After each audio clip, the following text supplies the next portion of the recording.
Hello, folks. In a move barely noticed, barely getting a blip of attention, the effort by Democrats to slow down President Trump's nominations is failing. A list of 97 nominees were confirmed on December 11th, 2025. Among them, Brent Bozell, the next U.S. ambassador to South Africa. After months of waiting, we have confirmation he will now head off to South Africa, where he will attempt to present his credentials and be recognized as our ambassador in South Africa. Following months of complaining that Democrats are slowing the picks of Trump down for important government positions, Republicans back in September resorted to the so-called nuclear option to change rules to give the minority party less ability to slow down nominations. Now, that rule change meant that the majority could move large groups of nominees in a single package for votes for confirmation instead of one pick at a time, which is what the Democrats were trying to do. Ambassadors on the list, as I said, included Brent Bozell, conservative media critic, who will take up his position at a time when relations between the United States and South Africa are at their lowest point since the apartheid years.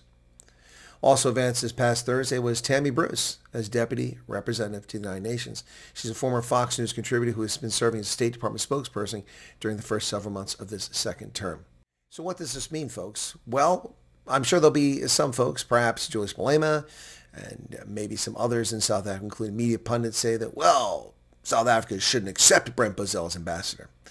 That would be a foolish move. Brent Bozell is the president's personal representative. He's been designated to go to South Africa, and it would be unprecedented to reject an ambassadorial nominee who presents their credentials.